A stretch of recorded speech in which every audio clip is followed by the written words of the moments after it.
Hello, everybody. If it's Wednesday, it's Warhammer, and that must mean it's time for another episode of Warhammer Weekly. Joining me, as always, is my co-host Tom. What's up, Tom? How you doing tonight? Hello, friends. Yeah, Doing absolutely. okay. Okay. Had a little bit of child drama, that happens. Sure. Yes. All good. So this wasn't directly your fault. It was more like your general orbit, right? Like it was like this was one of your satellites or one of your moons that was causing an issue. And indeed, it's that orbit, right? That the gravitational pull that just messes with everything in the system. Yeah. And look, I lived like I will be the first one to, as Tom will tell you, to come after him when his own BS delays us or gets us late or screws around, because Tom is never on time. Like many people I know, Tom is like punctuality and Tom do not go together. This situation was only made worse. Me? Yes, I am when you had always on kids. time. You were always terrible about this, and then you had kids, and it just got worse. Because people who are bad at time management, who then have children, it just becomes a train wreck. Okay, it magnifies the problem. It's like sending an alcoholic into the middle of a distillery. All right. But at any rate, in this case, Tom is not to blame. It's not his fault. This is just having children. I have nothing but grace for Tom, because Tom is, in the end, and I will say this about him, he is a great dad. And so there you go. And he's raising good kids. So at any rate, uh, let's talk about some Warhammer. That's what we're here. We're going to talk about the future of what we think Dawnbringers is going to be.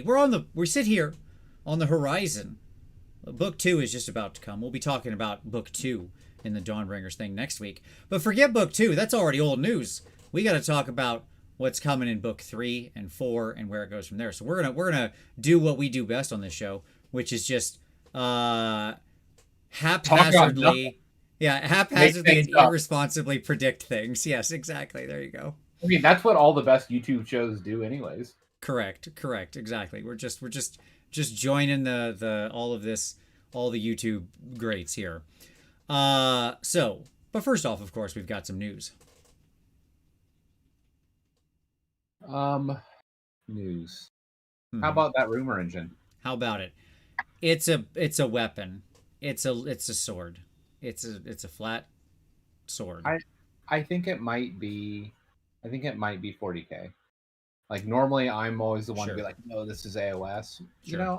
I look at this and it reads as 40K to me, and I don't know why. I think you may be right. I really, the actual reason I think you may be right is because we've had so many weeks where I'm pretty confident it is AOS. They got to throw 40K something. So this is like the 40K week. So I don't think you're wrong there. But either way, super boring rumor engine. This is just like the most boring of rumor engines, because it's obvious what it is and it doesn't look like it's anything interesting. It's a weapon on a guy. So, Yep. okay. Now it's interesting because remember the little antler ones we had, the antlers with the moss hanging off or whatever. Yeah. And we were like, maybe we were trying to figure out what it was. That turned out to be Trug, the big giant troll. Speaking of things they revealed from Dawnbringers, right? Yep.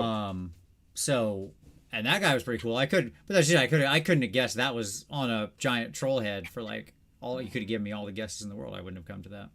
So, okay. Manzak said could be new jungle fighters. Yeah, exactly. Could be like something fun like that. Like aren't the catechins like super old models in 40K right now? So they are. That's what it vibed to me when I looked at it. Was like it was kind of machete-esque. Now that said, it's definitely not. Like it's a different style of blade, but I can see something in that space. Yeah, you put the esque on there. I understand. I get you. I wasn't going to be pedantic on you. Okay. Yeah. What else we got, Tom? What's next? So let's talk about the Fire Slayers. Let's talk about them. I'm so excited. Vulcan Flame Seekers. Okay. So all right. Talk about it, Tom. Go. Like it's everything we've ever wanted. It's like male dwarves mostly clothed. We have female dwarves. We have little baby magma dross. We have diverse weapon profiles. Man, it has everything. They have a fourth unit. That's not a hero, folks. This is such a true. big deal. It's true. This is Yeah. such a big deal. Like I can't stress this enough. This is unit number 4 in their book that is non-hero. Sure. Sure. Like when I looked at this, I was like, man, this unit could be absolutely terrible, but I want it. Sure. Actually, yeah. Like I just.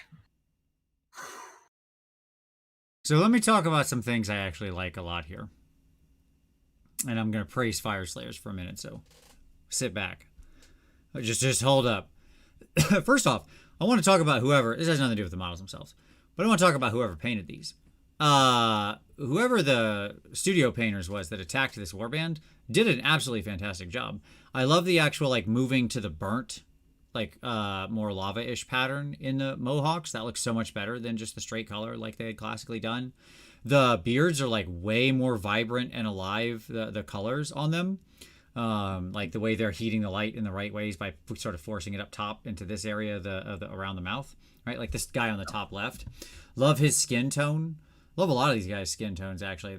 They went for a lot of differentiation in the skin tones in really interesting ways. Yeah. They use a lot of more reds. Yeah, exactly, right? But it looks really good. A lot more ruddy tones. Yeah. Yep. I love the female Fire Slayers. I thought, like, what a great addition. Why haven't, like, as soon as I saw those two, I was like, why wasn't this in the earlier range? They look so good with the, like, steel breastplates on.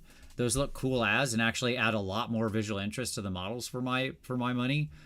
I agree with you on the varied weapon designs. I actually like the look of a lot of these weapons. They still feel like axes, but they feel very, like, different than a lot of the other axes. The split iconography down the middle with a lot of these things looks really good.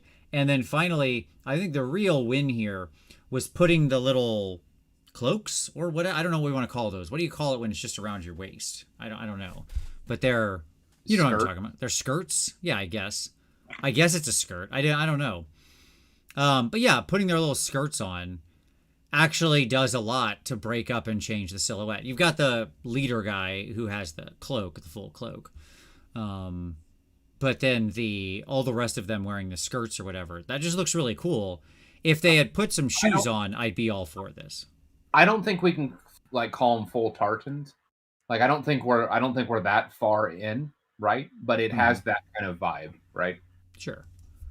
And so yeah, a couple people are saying kilts. Yes. I don't know.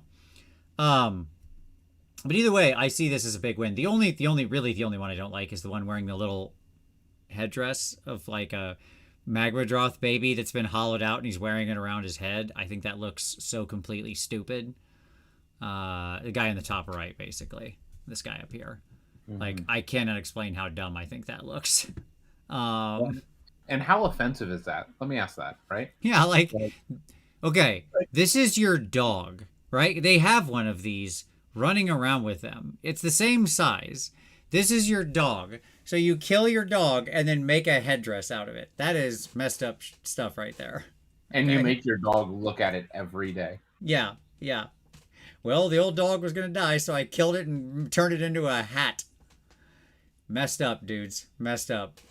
That guy just looks silly and dumb, and I don't like it at all. Like, not just because of the funny joke of what it is, but I just legitimately think it looks goofy.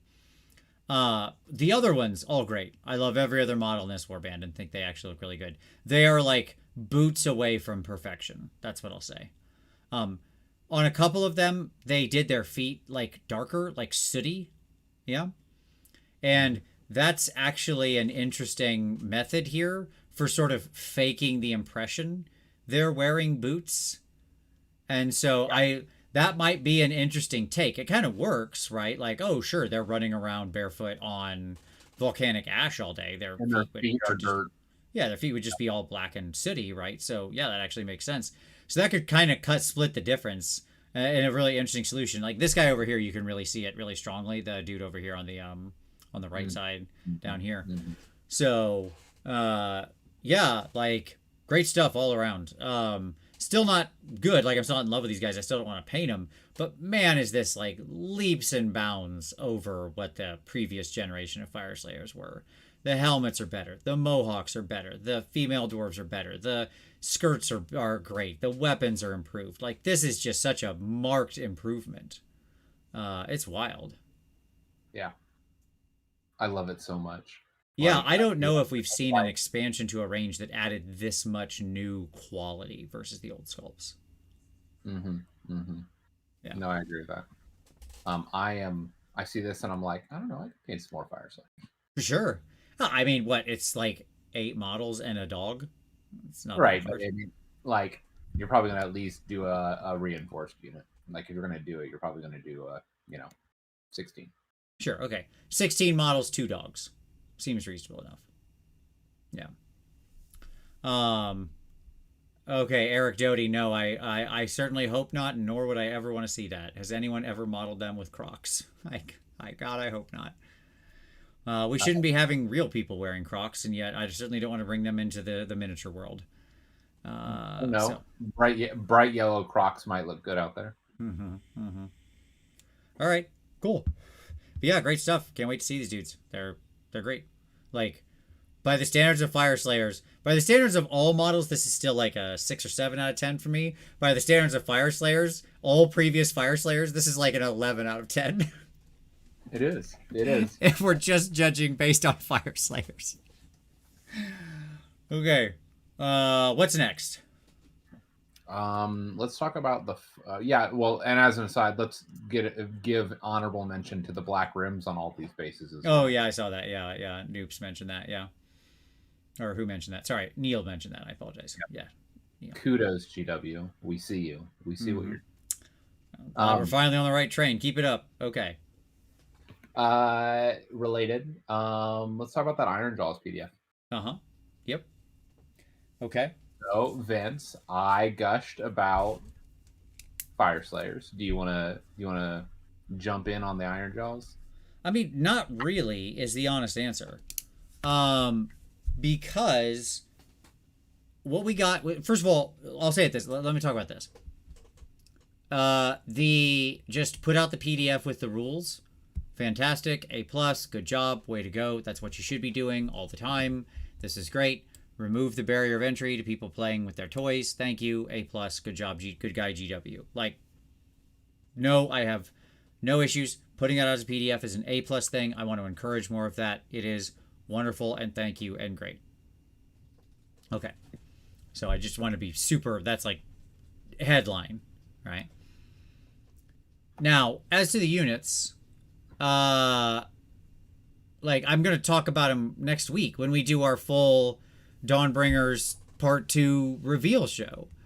So I'm not going to talk about just these rules when it's not all the rules, because obviously the Dawnbringer book will have other rules in it as well. And so I'm not going to talk about like half of the rules this week with the Iron Jaws and versus everything else.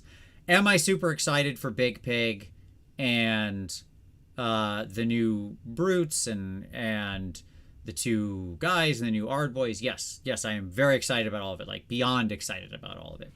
And I will go into unbelievably annoying detail next week into how I think they can all be used and where their strengths are and stuff like that. So, but and I will even very likely have a game in with them by then. So, do you think that this is the trajectory? Like adding 2 armies? What are you asking me? About the PDF, like what we've seen here with the PDF. Under what circumstances? I don't know. I'm just thinking, like, especially with these narrative updates, right? Like, I wonder if this is something that they may lean into.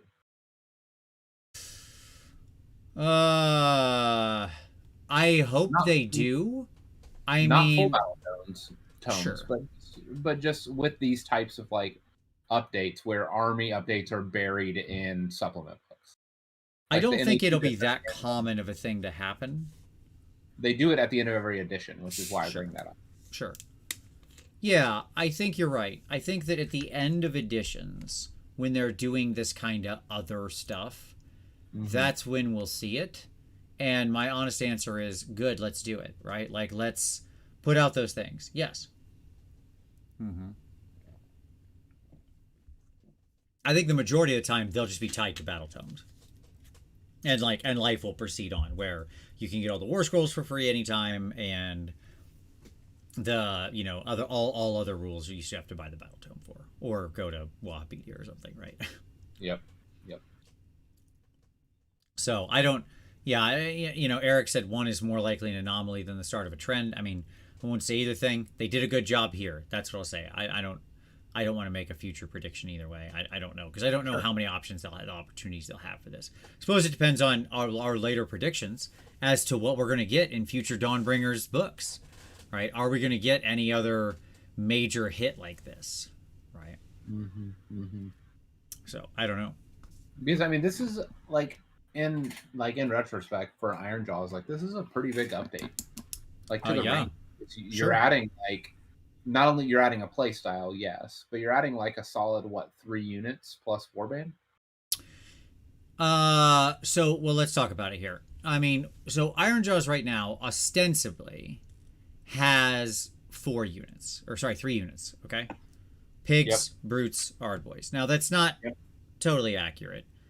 In the same way that you don't like you talking about this being a 4th unit.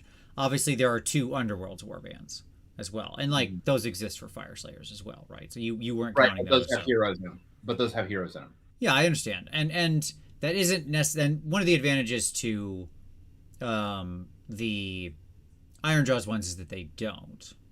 Okay, the Underworld's warbands are Iron Skull's boys and then the brutes, and Iron Skull's boys have and always will be an absolute all-star as far as Iron Jaws armies go. Now, but still, whether you like those things to the side, it's primarily a 3-unit army, right? And that's been its paradigm since it came out at the beginning of AOS, pre-AOS 1, really. And so adding 2 new versions of brutes, right? Resetting one of them, the Ardboys, as to what they are and what their role is and what they do. And then adding all the different big pig variations, right? 2 of which aren't heroes, right? Yep. So ostensibly, you really have like 4.5, I guess, depending on what you want to do with Ardboys. They are a completely new scroll. Like it's nothing like the old scroll. So, but you went from in either event, you went from 3 to 7 base. So that does represent a material change to the force. Now, what that'll manifest to, that's for discussion next week. But I'm excited about all of them. That's the bottom line. Like, it's significant to me, like, and some of this is just ground setting for our discussion tonight, right? That, like, it's significant that it's in one of these update books that we're literally getting a renovation of an army. Yeah. It's not just like, oh, we're going to throw you a hero. That's not what this is. Sure. Like, that is a big deal. And so I want to put a pin on that, right? Because as we get into the discussion, like, it looks like they're willing to swing big. Yep. And I hope so. Yeah. Like I say this is a great opportunity to do so, to build this stuff out, to clean up the particulars of the army, to add units who are capable. They have been doing these kinds of things through Warcry sometimes where they can. I think of like the probably the best example of that's kind of taken hold is from the Warcry 2.0 launch with the Nurgle guys. Yeah. Right. The Rotmire Creed have very quickly become kind of a staple part of many Nurgle armies, right? Because they were kind of filling a role in a place that Nurgle needed something to do. So yeah, I hope we see a similar sort of instinct going forward. Yeah. Yeah. All right. Cool. Good stuff. I think that's all our news, right? It's everything. Yep. That is okay. everything. Let's do some pick of the week. All right. Pick of the week. What would you like to share with everybody, Tom? We are 9 years into this. Almost Sure. 9 years. Sure. And you'd think that I would have internalized this process of having something ready. Well, why don't I share mine? So my pick of the week this week, while you're clearly quickly and panically scrolling through to find something, my pick of the week is for good buddy, friend of the show, Sam Lenz. who has a wonderful new video out, and it's not very long, but it's about painting Angron, which is a 40K thing, I know, but he's also just a big bloodthirster, so it counts. But specifically, it's about non-metallic metal. The reason I like this video so much is because it is relatively short. This is a pretty concise video, and it's a pretty great explanation of how Sam thinks about NMM, and I really like the way Sam thinks about NMM. And it's something I get questions about all the time.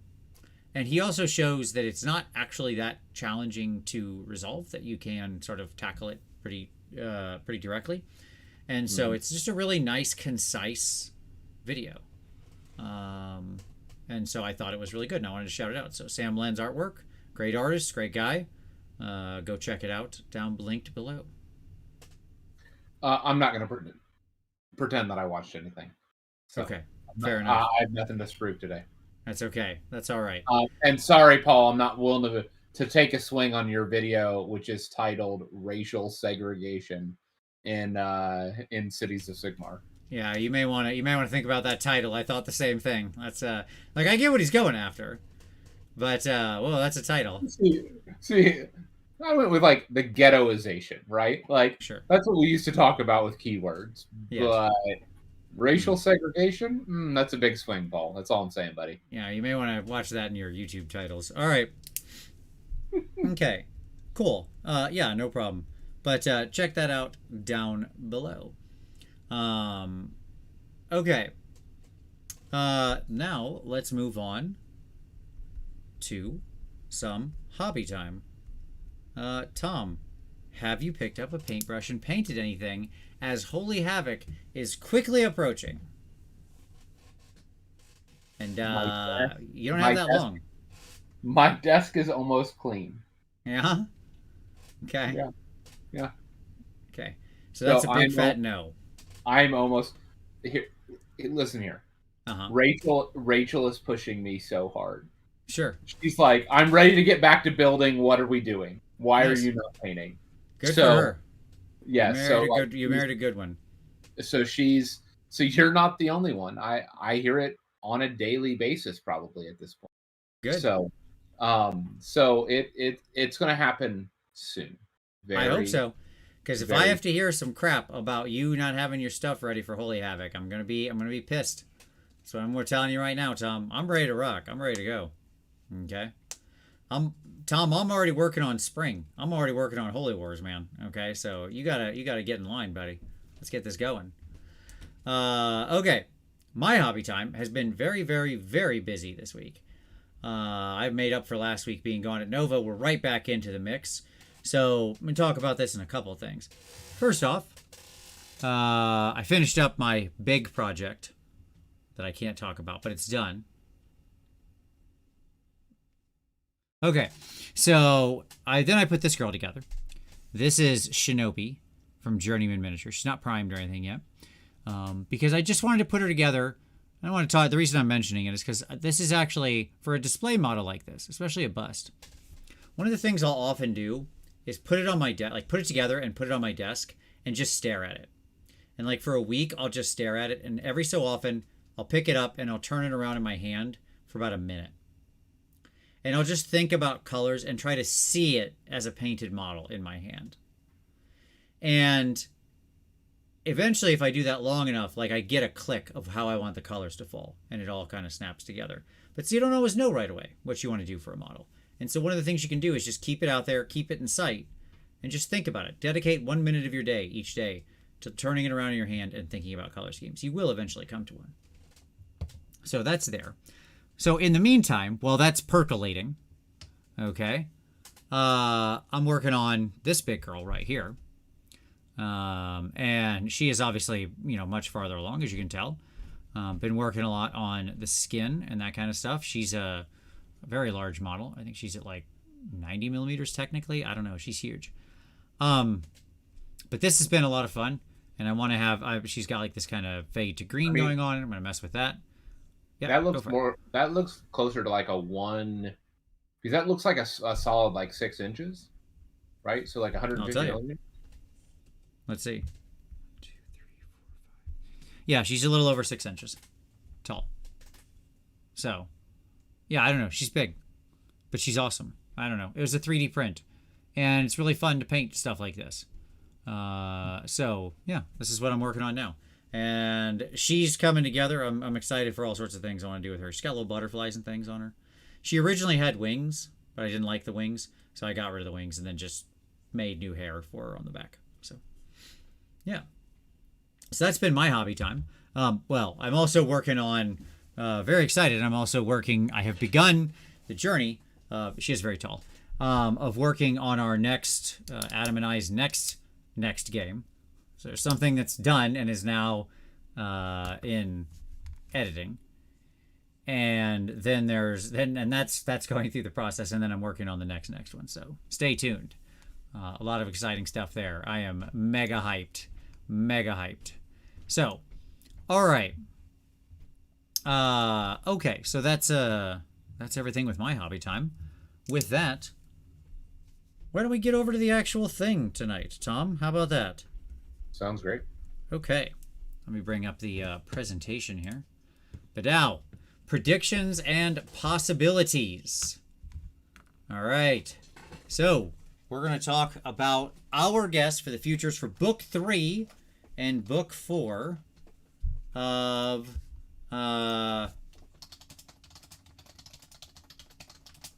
Dawnbringers. Okay. So, I'll catch us up before we get into the predictions. Don't worry. All right. So let's talk about where we are right now. Currently, where we stand after Book 1. We're not going to talk about Book 2 here. We'll deep dive Book 2 next week. Can we talk about the weird choice of red in those Chaos Warrior cloaks? Why? They're red. What's wrong with red? I don't know, man. It's too bright. They're very bright Chaos Warriors. They're proud of them. They're proud of their chaos nature. They dye their cloaks in blood or something. But that's not blood. That's like cherry red. It's like they dye their cloak in cherries. They got big cherry bogs. Is that where cherries come from? I don't know. What do cherries come from? Is that cranberries? Cherries come from trees? I don't know. Bushes? What does a cherry come from? I don't know. I don't eat cherries. I'm upset to say I don't know I do not know the source of cherries. Cherry trees? I guess. Is that where they come from? Okay. I'm Googling this right now. The answer is yes. Yes, it is a tree. Okay, cool. At any rate, I didn't know if that was just like what we named a thing because of its color. You never know. Look, I don't know everything in the world. All right. I'm willing to admit when I don't know a thing. So, yeah, they manifest. There you go. So where we are in the story right now. Okay. Dave Track, touch grass. I'm outside all the time, my dog. There ain't no cherry trees in my yard, so I'm not seeing anything. I don't know what I'm going to see there. They don't grow in this part of the country. Okay. So where we are in the story right now, Tom, if you remember, back in Book 1, what got set up is these harbingers woke up, right? The sort of these 4 different harbingers, and they start leading their forces around. And there's like lots of different rumors going on. If you remember, there's Jerian, who's the ghoul guy, who's leading his forces, the noble savior of the proletariat, right, out there, who's the FEC ghoul leader, yeah, and so on and so forth. There's like the Nurgle dude, there's the Fire Slayer leader who came in to help Hammerhall Akshi, and then there's the little goblin rabble rouser, and so on, right?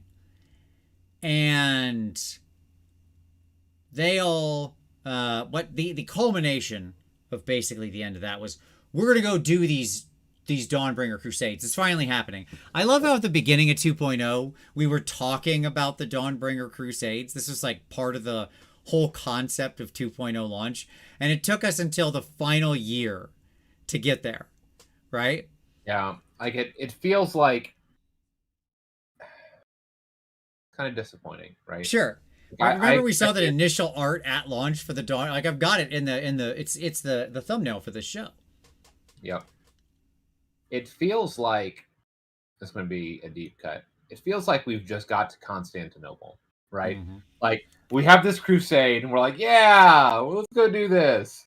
And then they like get halfway, and they're like, yeah, we don't want to go all the way to the Holy Land, so we're just going to sack Constantinople. Like I absolutely knew what you were referencing. Yes. Yeah. We're like, it feels like the build-up's just been this big, long thing, and then they're like, we'll just hang out here, right? Mm-hmm. It's like I would have expected that they would have been like full on the march at the beginning of this edition, and that's not what we got. Like you would think you would be leading, right, with the city's book and like doing this whole redesign and this thing. And that creates the narrative, right? Like them doing that creates the impetus and the conflict and stuff like that because of what's being pushed forward. And it's like, nah, dog, that's going to push the new edition. Mm-hmm. We're going to spend a lot of time mustering. Yeah. Arrested at Waffle House. So did They Might Be Giants, but that's just what happens. Okay. So,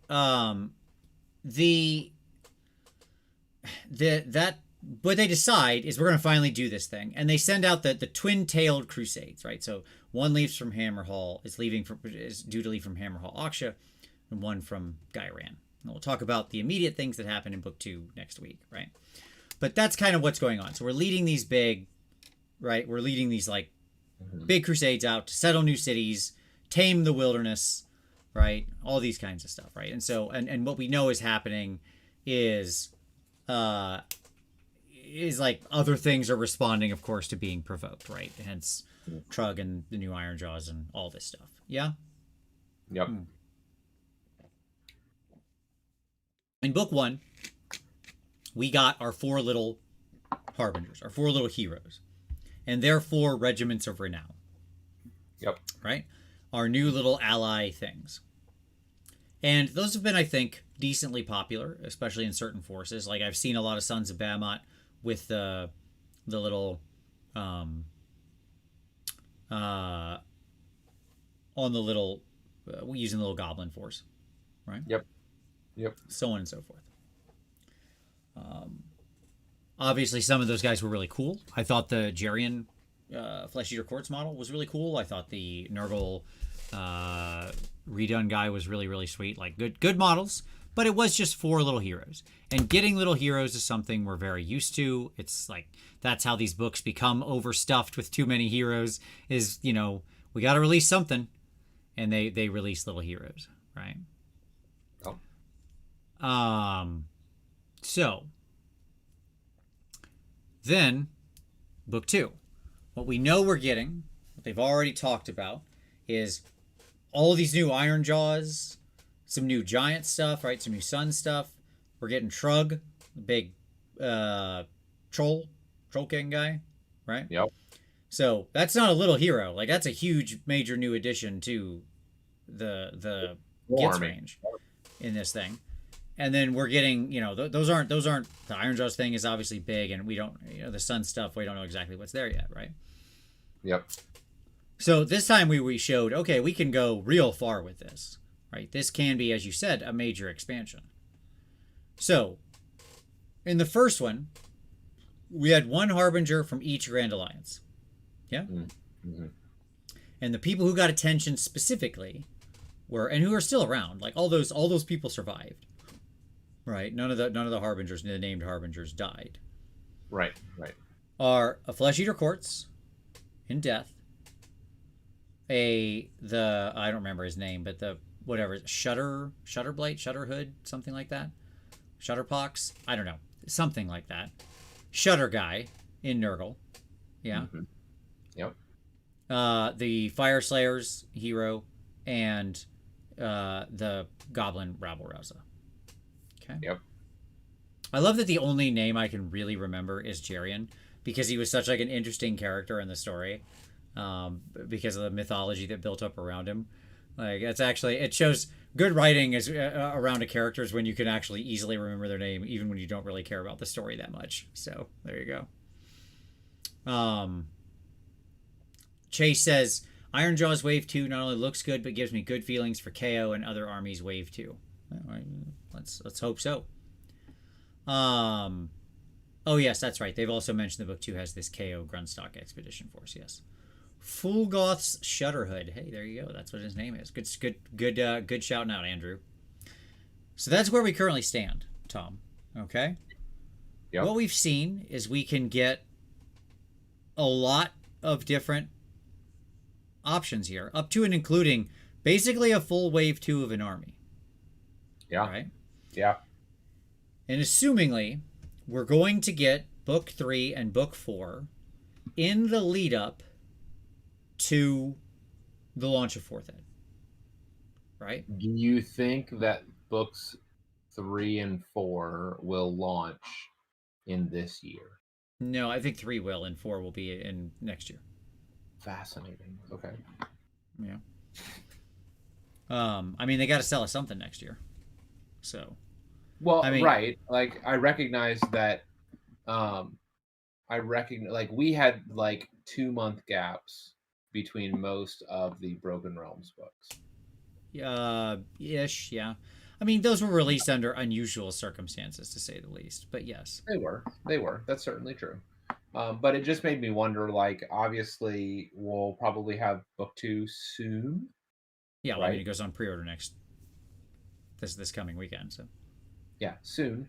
And so that means that like October-ish, right? End of September, October is when we now have it. And then I can imagine going another 6 weeks at least before we have book 3. Sure, at least. Yeah, at least. I mean, my particular Because the guess would problem is, be go ahead. if that's true, we're deep into November then, and normally we don't get new releases in November. November, December, we don't normally get new releases. No, it's true. We've many years had December armies. When? Tell me Bone, a December army. Bone Reapers came out in December. Ossiarch Bone Reapers. No, they didn't. They were an October army. I don't think that's true. Chat, check me. They're an Sure. October army. Okay. What we're gonna do here, Tom, is you're gonna make me come over here and reference the release of every book. So there it is. Okie dokie. Let's see here. So OBR, where are they at? Boop-doop. Nurgle was a January army. It was You're right. announced. Ossiarch were October. You're right. October 26th. Sorry. It's fine. Slaves to Darkness was the December army. We got the gift box, right? In December. Yep. But that's when the book itself came out. The book in the bundle was in December as part of like a December like Christmas thing. But the full like army release didn't drop until like April or something. Into the end, well, I wasn't that far, but yeah, it was in the new year. Yeah.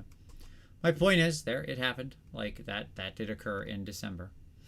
So, whatever that's worth, it happened, Tom. I don't know if I consider gift boxes that don't have a free release of a book. Like, because you had to buy the box in order to get the book. Like, you couldn't get the actual book until the new year. I share that just because in general we don't see a lot of new releases by mid-November. We just don't. Correct. The Ogre and in 2022, the Ogre Lumineth release, or the Ogre release was in November. Right, but that was like the very beginning of November. That's what I'm saying. November 12th. Like we don't normally get launches from like past November 12th, right? Like past that week 2, all the way through the new year. Like we'll get announcements and stuff like that, but we don't normally see new product. Mm-hmm. And so I only like battle forces and stuff like that will be there, right? But like actual launching product line expansion. No, correct. Yeah. They have on occasion released books and things in December. Okay, November, December. I think that the FEC book, they've pretty clearly communicated when they like to launch new army books, and that's October, right? Yeah. If you look back in October, that month is, yes, Kyle, he always moves the goalposts on me in these kinds of conversations. That's what Tom does. He starts with a really hard statement, and then when I prove it wrong, he like pulls back. Like the Quine-Dunheim hypothesis or thesis is like Tom is just a living example of that. That you cannot provide a factual statement to someone strong enough to make them abandon their position, only modify it. At any rate, they do clearly love putting army books out in October, like the final army book of the year coming in October. If you look back over the years of AOS, that is a pretty common pattern. There's a lot of final army books that came in there. So like, assumingly, the FEC book is like sometime in October, right? If it matches with everything else we've seen. My feeling would be if you were going to put Dawnbringers Part 3 out, that would be your November book this year. Like if they were going to do a November-December book, it would be that. Yeah. That's my feeling. Yeah. Something narrative. Yeah. Mm-hmm. Mm-hmm. Yep. Yep. Because I think they can get away with stuff like that. See, the only reason why I bring it up is because it just makes me wonder if we'll see book 3 in this year. Like I'm wondering if we won't see book 3 until like end of January, Sure. which would then allow them to be book 4 in April, within the new edition launching in June, in June, July, like, which is that is a much more kind of normal standard rhythm, which is why I bring it up. Yeah, sure. And like realistically, they very much will still have other releases. Underworlds things, Warcry, Warbands, like it's not as though the calendar for AOS goes dry just because they don't have those books, right? Yeah. The city stuff that still has the rest of the city stuff that still has to actually release, right? So there's plenty of things they still have to release to fill up the calendar for this year. Yeah. And so you could very well be right. They may slow play it and say, actually, it comes out January next year. That wouldn't surprise me. In fact, I'd say it's probably 50-50, right? And then you put out the fourth Dawnbringer book. I don't think they want to put out anything too close to launch because realistically, let's talk about it this way. They're going to announce 4th edition AOS at Adepticon 2024, right? Of course. Yep, that's the right answer. Okay, like this stuff has a rhythm now. Yeah. It's like poetry. It rhymes. And, so my general, Stephen Chan said book 3 is in fall, according to the roadmap. If they stick to that's what I would say that like November would match for that. Now, if they, my feeling is they'd want the last Dawnbringer book out before that. Like, once you've announced your new edition, people's excitement about buying books of rules for the current edition falls like a rock. And you might think, well, that's crazy. We're all sitting here right now in September of 2023 saying we all know 4th edition's coming next year because they're on a 3-year cycle. We all know they're going to announce it at Adepticon, so we know when that's going to happen, right? Yep. Why wouldn't everybody else know this? Well, because the reality is a lot of people, surprisingly, not everybody watches this show, which I still take personal offense to. But joking aside, there's a lot of like low information players out there who aren't aware of like the rhythms, the cycle, stuff like that. But when they announce the new thing at Adepticon, that will like go wide enough to permeate those circles. And once that happens, those people's buying proclivities. Of course. Right. So, just in general, I think they'd want to have it all released by the time we get to March, whatever, 2024. Hey, Caleb, what's up, buddy? Good to see you. I'm sure Caleb, part of a family that has to be very excited about this right now. I want to know what Scooter's take is on this. It's got to be he's got more pig action. It's got to be a great day for Scooter. This is a day he's been dreaming about for years. So I'm curious to get Scooter's hot take at some point on new pig options. The man who has truly defined what it means to be a Gorgrunta Iron Jaws player for years now. All right. So I think that's basically our timeline, right?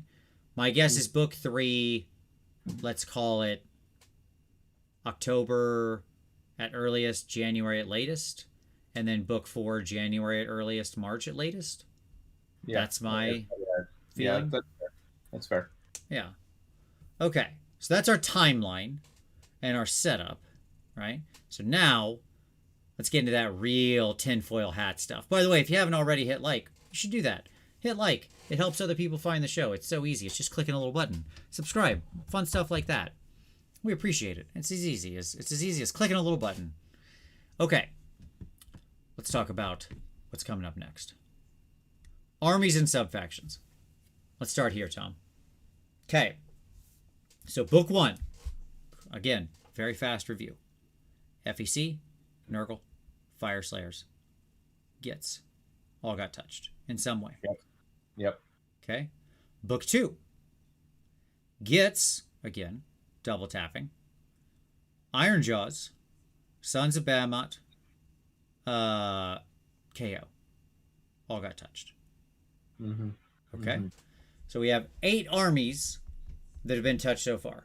Well, sorry, 7 armies have been touched so far. One of them that have been touched twice. I apologize. That's what I'm trying to say. Yeah. Okay. Yeah. So clearly we've learned, 1, we can repeat. Right? If it's a popular enough faction, I think that would be their measure. Like if there's something that we can expand there. Yeah. I think Gits is popular enough. It's a hugely popular army. And to me, I think it's popular enough. They're like, yeah, we'll double dip on this. Now, I think Gits is done. I don't think you're going to see Gits in book 3 or 4. That's it. They're over now. They got their time. Okay?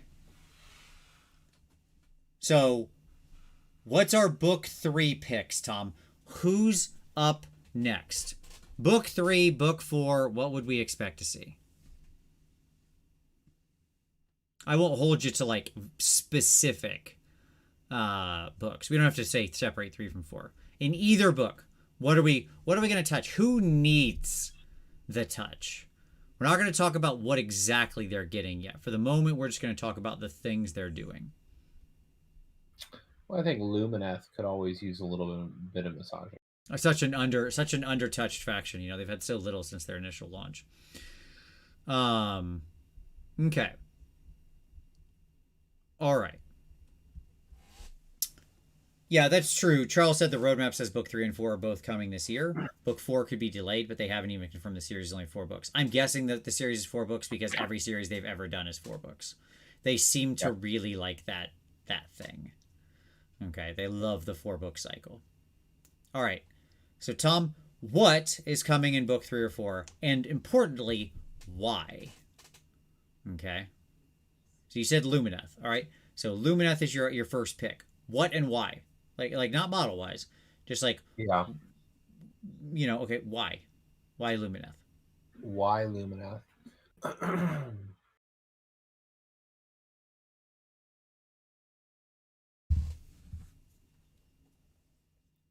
I take that back. I think we're gonna get Lumineth in book 4. Okay. I think we're gonna get a shift to Olgu as part of this. Mm-hmm. And I think that Lumineth are inherently going to be part of that shift to Olgu. But I don't think that that's going to happen in book 3. Okay. My question is do you think that we'll have a cities, like a cities of Sigmar, like touch in this at all? No. Yeah. I don't. Because I know they got a new book, right? But it makes me wonder. They're the protagonists. Their book is their entrance in the story. Okay. So they're inherently out. So who do we have? Let's look at over the potential players. Okay. For order, we have Fire Slayers. Mm-hmm. They've already been touched. I mean, have they though? Yeah, they got a hero. And they're not a popular army. They're not getting my vote for book 1. Yeah. They're not getting my vote for getting touched twice. No, that's fair. And so we have potentially Doc, IDK, Lumineth, Seraphon, Stormcast, and Sylvaneth. Yep. All right. Okay. So I'm going to state that I really think book 3, we're going to get something Sylvaneth. Okay, we'll talk about models in a moment, but we're gonna put our guess Why our is guess. Sure, I'll put so like my vote for book 3. I'm gonna make a note here so I remember to come back to it later. Okay, Yeah. because I'm planting a flag. When we talk about models on the next slide, I want to. Then we'll expand on our guesses, right? So, Yep. but the first is why. Okay, why Sylvaneth? One, it's a very popular faction. Okay, people love Sylvaneth. Two, one of the tails of the twin-tailed comet, or the twin-tailed expeditionary force, is marching from Hammerhall Gairan. Yep. Which is like where the Sylvaneth live. Right? Right. Like they live there. And so, you know, a big part of the story, miss not appearing in this story, but still relevant to it somehow, was Alariel in the first book. Like a big part of the whole setup in the first book, what allowed them to like grow a bunch of food and get these expeditions ready and stuff, was her like healing rainwaters that fell down. Right? Yep. But they haven't been touched. I mean, you've got this huge human force, right, pushing out, which is kicking up all the Nurgle to come fight them. Like that's happening in the story. Who's also another major player in Gairan, right? Yep. And so it just makes sense to me that we're going to see Sylvaneth enter into this discussion. They just have to. It's like their plane. It's their realm. I mean, I know they exist in other realms too, but this is the main one. Right? Yep. So I can't see them. It feels like they're going to be the next pickup. If book 2 is like the expeditions go forth, right? Then book 3 is going to be consequences, right? And the first one that's going to happen there is the Sylvaneth being like, hey, whoa, this is not my Batman glass, right? Like immediately. So that's my vote. Who else you got? Well, if that's the case, I'm gonna lean and suggest that we may see some Beast of Chaos. Now, Okay. here's my catch for Beasts, and this is what I'm unsure about. I'm ready. Man, that line needs a refresh. Okay. And so, how, like, does it get touched lightly? It's a huge book, Yep. right? Yep. Like we know we have an FEC book coming this fall. I don't know that we're going to see. We might see a spring book as well, but I don't know that we will. Right? Could be. And so we'll certainly. I don't think we're getting any other army books until 4th edition. That's what I'll say. Right. No, and I would agree with that. And so if that's the case, like it feels like that Beast could always use a touch. And they could potentially double dip there and do both Beasts and Tzeentch. Okay. And that might be inappropriate because where you have Nurgle, you may have Tzeentch sniffing around as well. Because often the two enemies are paired together in some sense. And so what I mean by that is with the dust up, with the pushing in, we may see some aspect of that. Sure. So I could see, and I think that, and I don't think this is, it's not just my predilection. Like the Zangor have been a draw, like something that's like popular within Beast of Chaos style force.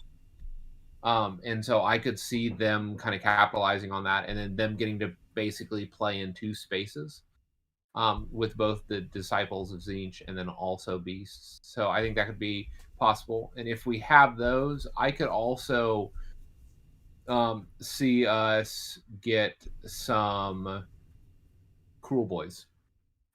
Because if you already have, like, so if you're already playing in that space narratively, right? I could see Cruel Boys being another antagonist there, or another point of tension. Let me say this. I think you're right on Beasts and Tzeentch, but I actually think it should be a book 4 guess. Okay. Let me tell you the justification for my thinking here. Okay. I don't think they're directly involved in anything that's like in the immediate sense of what's going to happen in the story, right? Yep. So I think like book 3 is consequences, and then book 4 is like the shakeout that then leads us into 4th edition, right? And Right. so since we're back around, this will come to my guess later, but since we're back around to like probably having a chaos starter box, we're going to Yep. kick the hive of chaos into overdrive. And so book 4, I think we'll touch multiple chaos factions in the same way we touched a bunch of destruction factions this time. Okay. Okay. So I think having both Zinch and BOC fall into book 4 would make sense for me. Kind of what's happening with these chaos forces, what they're doing on the move, where they sit after the results of this, right? As we lead into a more chaos heavy season, right? Because they'll want to use book 4 to like launch pad everything else that's gonna happen over 4th. And they'll, so if it's gonna be chaos as the main opponent again, right, which is what we're back to, then we'll need to get all of the pieces set up. Okay? And so I think that's why you put that in book 4. That's my take. Okay. How you feel about that? Maybe. I mean, the only tension or the issue that I would have is that I think that like I have a pretty clear vision of where I think that they're going to go with the new edition, right? Sure. And the new Chaos Army. Which we'll talk about that in a moment. Yeah, we'll talk about that later on. And so I think that a lot of what we're going to see is order overextending. Yep. And then I think that what's going to happen is that then we're going to get a chaos faction and jump into that cap. Sure. Okay. Are we, after this book, we got a double dip on Gits. We touched Ironjaws. We touched Suns. Are we just done with destruction now? I don't think we'll see anything with Bone Splitters. I could see something with Cruel Boys, honestly. Okay, let me give you my vote for Ogres in book 3. Really? Okay, what about it? So, okay. The other half of the comet is in Hammerhall Aksha, right? Right. And if you kind of look on the map in the first book, there's a bunch of ogre pits or ogre maws or whatever they're called. I don't know. Like there be ogres in them hills. Yeah. Yeah. Okay. And so like they are very ready to easily introduce in the story. Like if you look at like where this action is taking place, there's a bunch of different like ogres are around here. Yeah. Right? Yeah. And so to me, it feels like on the Aksha side, you should touch ogres and you should touch corn. Because those are the two big forces. Yeah. That are like there, right? And in the space. Yeah. I would do that. So you think that we would get, so what I'm hearing is Sylvaneth, corn, ogres. That's book 3. Yeah, we probably need one more. They seem to be. We'll assume they're going to touch 4. That seems to be what they've done twice. So that's basically 2 in Aksha and only 1 in Gairan. I think you're like my issue is Cruel Boys actually kind of makes sense, like as an army that needs it. Yeah. But do we have another hit like touch of destruction? It's like so much destruction action. Yeah. Right. Well, this is the destruction season. It's true. That's true. So maybe this is like their last big hurrah. Right. Like they're gonna go out as sort of the antagonists of the story there. We will have an overemphasis of order though, if that's the case. Or like let me say not an overemphasis, an underemphasis rather of order. Oh sure. Like, yeah, I mean we'll have almost no order armies actually touched. Sure. I mean, it could be. I mean, like I said, we got Sylvaneth in here, and we haven't talked about what's in book 4, because I do think I have a feeling on what's in book 4. I'll talk about it in a minute, because I think there is an ogre army there. When I just think about like what armies need a touch that have some kind of justification to be messing around in Gairan, right? Yep. Yep. Like, who's possibly in this space? One of the big problems is I don't know what Death's doing here at all. Like, we've got that Flesh Eaters messing around in Aksha, and that's fine. Like, I get them. Okay. Or sorry, no, they're messing around in Gairan. I apologize. But is Soul Blight really showing up in the Realm of Life? Right. I mean, yes and yes, I know there are undead, and I know they go into all the realms, blah, blah, blah, blah, blah. But it's like, neither OBR nor Soul Blight nor Nighthaunt feel like they're really a big part of this, or would be in there in any way. In the narrative, yeah. Yeah, and that just shuts off that whole rest of that Grand Alliance, right? Right. Now, you could touch Nurgle a second time, but they really don't need it. Here's a funny question. Go for it. What about Seraphon? That's an interesting pickup. Okay. So okay. What if we were... I mean, they did just have their book, but sure. At like a coalesced focus Seraphon. Living in Uh-huh. the jungles of Giron. They do. That is a place they live, yes. That is a thing. And they would be an order army where you could get a proper dust up, right? Like as people are pushing out into there and them pushing back for their own, like to carve out their own space. Yeah. Okay. I don't hate that. I kind of like that. I don't know what it would be, but we'll talk models in a minute. By the way, it's not always necessarily models, right? Right. So, okay. I'm going to go with that. I like that, Tom. I'm going to say Seraphon's that's a good pick for our other book 3 one. So book 4, right? Yep. And like, it's clear that they proved to me with book 2, like the first one they said, hey, we're going to touch every Grand Alliance. It's going to be one for each, right? Book 2, no. Like, destruction, almost all of it, and then a little bit of order, right? So they're clearly willing to lean one direction. Okay? Yep. Is book 4 the lean chaos version of that? Does it have, like, another chaos force in it? I don't know what that would be. But we've talked about BOC and Tzeentch, so we got 2 chaos forces at least in there. Right? Now let me give you my other hot pick for book 4. Okay? Okay. Doc. Okay. Well, I think we do take a turn towards Ulgu. I do. We don't need to turn towards Ulgu. Okay? Sure.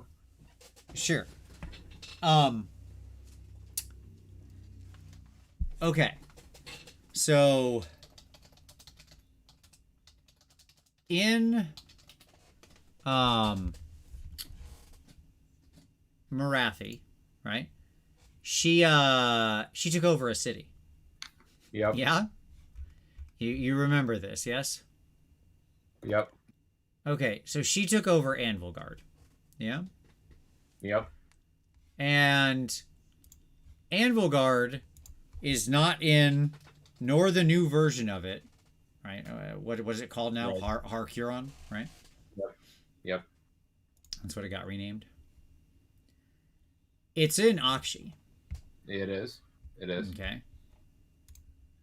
And if book 4 is about, like, the other pieces move in and set everything up, well, Sigmar's forces are going to be theoretically, like, weakened, or they moved their positions, or a bunch of different stuff has happened, right? The place has gotten shaken up. Now's the time to reintroduce, hey, by the way, what's happening over in Har-Huron? Right? What's happening in ex-Anvilgard city? This was one of the major cities of Sigmar. It's not that far away from Hammerhall. Yeah. Okay. In the scope of infinitely large planes. And you could begin to tease, right? You could get some foreshadowing with them as well with regard to Malarian and the like. Exactly. If we believe Malarian is going to be coming, if we believe that the shift in AOS 4 will take us to Ulgu, which I tend to agree that's the plane we'll go to, Yep. Okay. And if we believe in that release cycle at some point in a 3-year period, we'll get Malarian. Yep. Then having Marathi as part of the setup stuff for the next edition, that would make sense to me. To touch Doc in book 4. So I'm going to push back and say then that our 4th set of armies is Lumineth. Because I would suggest that it's Marathi pushing out, and I think Lumineth counters. Okay. And that becomes the narrative impetus for the introduction of Malarian in 4th. Okay. So we have 2 Chaos and 2 Order forces in book 4. Is that your pick? Okay. Yep, I think so. That's where I'm at. I could also see, by the way, if you didn't do Lumineth, you could also do Slaanesh as the excess of Doc. So if you didn't do the counterplay of Lumineth, you could do the excesses of Harkonnen invoking Slaanesh and inviting Slaanesh in. Yeah. Well, I don't think Marathi's going to get free Marathi. I don't think Slaanesh is going to get free in a Dawnbringer Crusade book, right? Like I don't think that's. I'm not saying. Sorry, like. No, I understand that. I'm not saying you're implying that at all. Yeah.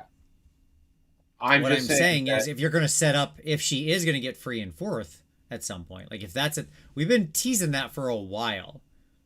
Okay. Archeon went in there and started busting chains, and then he got called away because Catacross was wrecking his toys. His home. Mm-hmm. Yeah. So, if we're going to set that thing up to happen sometime in 4th, yeah, sure, you could touch that. You could do that. Slaanesh could be the other one. All right, let's put that down as an option as well. Because we could go, it could be the mirror, like I said, to the book 2, where it's like, this is the Chaos Heavy Tome, like 3 Chaos in 1 order. That would mean very little death touch over any of this, by the by. Which, I mean, last edition was their edition, so they are the least likely to have narrative development. Nagash is binned right now, right? Like, that's what happened at the end of 2nd edition. Was not Nagash got his teeth kicked in and banished to non-existence. Sure. While he recoalesced, right? Like he's Sauroning right now. So like I would anticipate that death is not a major player in what's happening. Okay.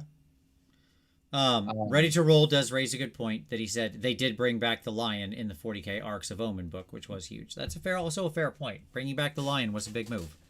So that's fair. It's fair. Okay. So it could be, but I don't see him finally cracking those chains. I think they want to do that in the lead up to like whatever the next Slaanesh book is. Yeah. Okay.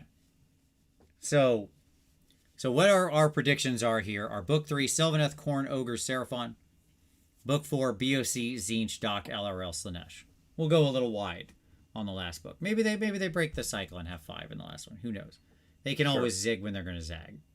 Okay. Well, and potentially the Beast Doc could be one thing. Like it could just be beasts as primary. You mean Beast? You mean Beast Tzeentch? Beast Tzeentch. That's what I meant. Not Doc. Yeah. Beast Tzeentch. Well, Doc, Disciples of Chaos. Sorry. Or Disciples of Tzeentch. No. Yes. Dot. Yeah. Doc. Yeah. My brain's not working right now. I apologize. All good. But so it could potentially be that like that chaos pairing that we had named of Beasts and Tzeentch could just be one thing. Yeah. Like Beasts, Perrins, mostly Tzeentch stuff. Yes. Yeah. And so then in that sense, both get touched in some sense. Yeah. Maybe they get like a melee disc riding hero and some other stuff. Yeah. Keith Rogers said Slaanesh gets out is the story arc that gives us Tyrion. The armies guarding the prison would be freed up to do other stuff. That's an interesting point. Hadn't thought about that. It's a really good point, Keith. I like that a lot. Dave Track says the Death Book should set up events that lead to Misthaven becoming the new Mordheim. It's a nice idea, though. If they have any brains in their head, Mordheim will release with the Old World, like shortly after the Old World at some point, because that's the exact appropriate place to put that thing. So if they literally have, if there is anyone on that side of the Specialist Game Studio that has a working brain cell, they will just re-release Mordheim as a Specialist game product alongside the Old World at some point. Yeah, and it will be successful. Yeah, probably more successful than the Old World itself. Yes, because people love Mordheim. Okay. All right. So let's talk. So that's our army predictions. Okay, cool. Let's go on to new models. Let's do our new model predictions, Tom. Here we go. Okay. So we've got our factions down. Now it's time to talk about models. So let's do. I've just got some samples here of some of the best models we've seen so far, namely Big Pig and Jerian, the FEC Harbinger, my two favorites out of everything we've seen. Okay. Yep. So, what are we seeing in Book 3? Sylvaneth, Khorne, Ogres, and Seraphon. Now, we know with Ogres, we've already gotten new Gorgers, right? From the, excuse me, from that, what was that? It's like a Warcry box set. Yeah, the Hunter dudes against the Ogres. Yeah. That's where it's from. So we got them new Gorgers, them sweet new Gorgers. Okay. Yep. Do we use this opportunity with Ogres to just get a new freaking Butcher and Slaughtermaster for the love of everything holy? Is that what we get here? I'm in. If that's the case. That'd be a beautiful update. Okay. Here's the other option. The other option is the Ogres come in not in the way you think. The other option is the forces of the Crusades need some additional muscle. And they come in as mercenaries. They hire some Ogre mercenaries, and we use that to introduce new man-eaters. Like a completely revitalized man-eater sculpt. And just like that could be one big crazy kit. Okay? They let you assemble a bunch of different fun and exciting man-eaters. I could see that. And then that would actually fit the like mini faction, like the support faction format. Sure. Right? Sure. Like the regiment style. Sure. Like it could be a named regiment of man-eaters. Yeah. I'm inclined something like that. I think narratively, that's way more interesting than they just encroach on ogre territory. They just make new Ogre models because we need to make new Ogre models. Yeah. Yeah. Like I think the man-eater is a much narrative more interesting. And by the way, you could still do the butchers if you wanted to. The butcher and the Slaughtermaster. The Slaughtermaster. Like that would be perfectly appropriate. Sure. I think, to me, Akshi is a very mercenary plane. It's the whole point of the thing is it's full of like hotheads and warmongers and stuff like that, right? And people just fight all the time to fight, and mercenaries are very common. There's even been there's lots of like Dark Oath and Chaos mercenaries that will hire out and work for anybody, even, right? Yep. Fire Slayers mercenaries, like it's a very common thing. So I think having the Ogres work like that could very much slot in pretty darn easily. So I'd love to, like, my first choice would be that. Give me give me like a sweet 3-man man-eater kit that you can build in, let's say, 6 different ways, just to be generous. Okay, or to be conservative. Sorry, not generous, conservative.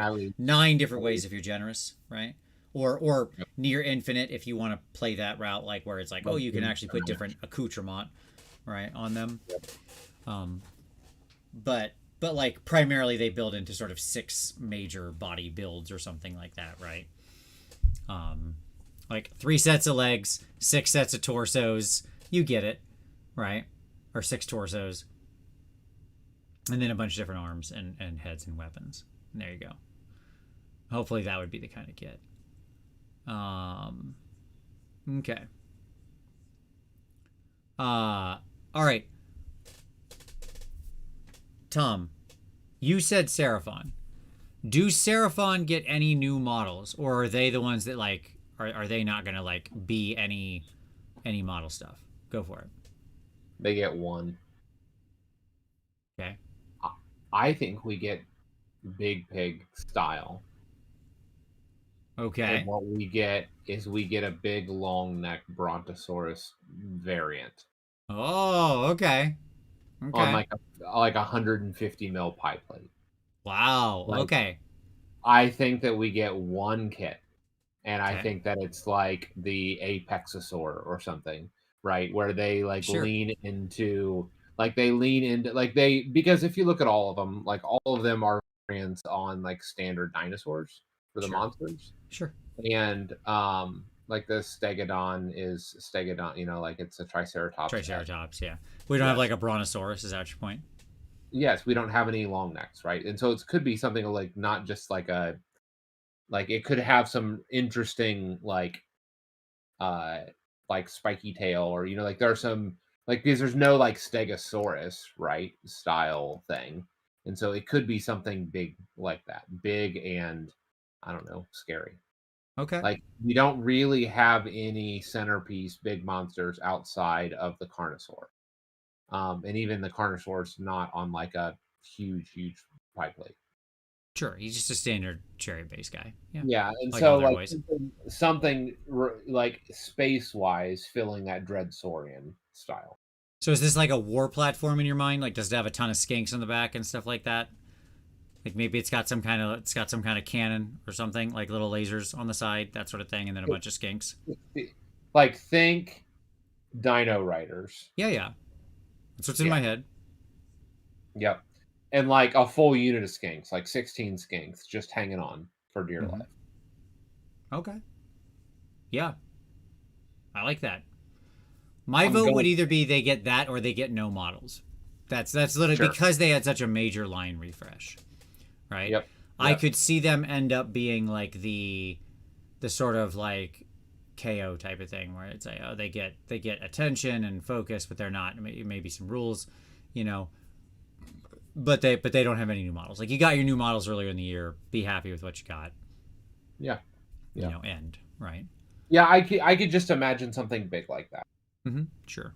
Like filling the hole that the now departed Dreadsaurian filled. Mm-hmm. Yeah. Okay. So I think Sylvaneth, I really do stand behind Sylvaneth being something that's going to show up in this book 3 or whatever. Yep. Because of the march through Gyran. But what are we saying for Sylvaneth's? What are we saying for Sylvaneth's model? Do they get any new models? What happens with Sylvaneth?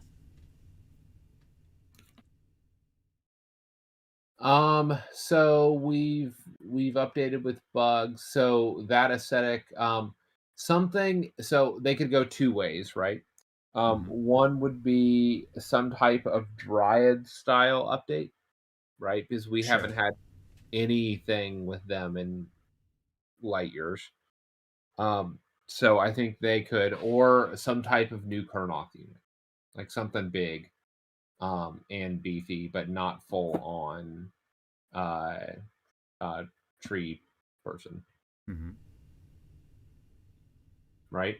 Because I don't think it'll be the hybrid spirits. Sure. Okay. Like we've gotten a lot of those. We've gotten a supplementary unit of that. And so I'm leaning towards something that is either Kurnoth or something like that, I think, if they were to do it. Okay. Yeah, and I mean a lot of people earlier were shouting out Kurnothi as being the hopeful thing they wanted to see for the Sylvaneth expansion.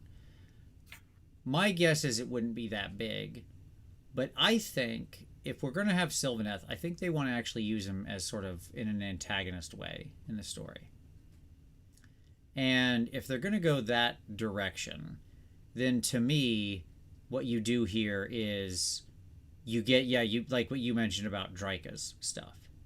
Okay. So we're going to get something new in the Spite line. Yeah. Like Draika, like Spite Revenants, something dark like that. Okay. Okay. Maybe it's it could be a new foot hero, like could be a little mini Draika, Witch Wraith Spite Revenant character, in much the same way that the sort of the Tree Revenants kind of have a version of like their hero, like a thing that kind of looks like them in the Arch Revenant, Tree Revenant, Arch Revenant. Yeah, it kind of aligns, right? And so like you'd get like an Arch Spite. Yeah. Revenant. I don't know. You get what I mean, right? Like a heroish that. Yeah. I think could be a direction that you'd go if you were going to get the single model. If you're going to get the single model take. It's dark. It would fit with the antagonist stuff. It's an open hole in the line where they could stick another hero in. They keep trying to make Spite Revenants and Draika and all the Dark Sylvaneth a thing, like the Dark Fae. But it's like it just doesn't have enough of the stuff in the book. It's still, a bunch of it still leans very Tree Revenant side, right? Yeah. Oh, Anthony Dancer said Spite Magi. Neat. That'd be a cool name. I like that. I dig that. So something like that. I think if you're gonna get the single hero, I think that would be what it is. You could do something like a Spite Coven, like lean into like the haggish. Sure.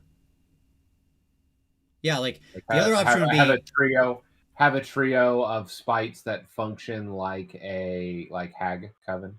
Yeah, that would be cool as yes, like the three sort of the three witches, the three fates, like playing to that piece of fairy tale / mythological lore. Yeah, sure, absolutely. They love pulling on crap like that, right? So that's a good one, Tom. I think that's a really interesting pick. At the same time, they could have like almost along that same line. They could have like the Spite Kurnothi version. Yeah. Okay. Yeah. Like something in that mid-range model size could be the same thing, like you mentioned. Could be that like rather than looking at like berserkers. Yeah. Right. Like with bark partially flayed or something like that. Yep. Yeah. So like the spiteful Kurnothi, right? That are sort of mangled, twisted, kind of angry. You could call them the Charred or something like that, and sure. they could be like partially like burned. Yep. Ember Sworn. I like all that. Yeah, 100%. Okay, that leaves Khorne. What are we doing with Khorne here in book 3, Tom? More foot heroes. More foot heroes, yeah. We got to get... Well, obviously, Khorne is really shy on their foot heroes. We got to get more of those out there. Okay. Yep. Like, seriously, what do we do with Khorne? Sanguine champions. And... Like, the last thing they need is more heroes. I think we can all agree on that. No, the answer is dogs.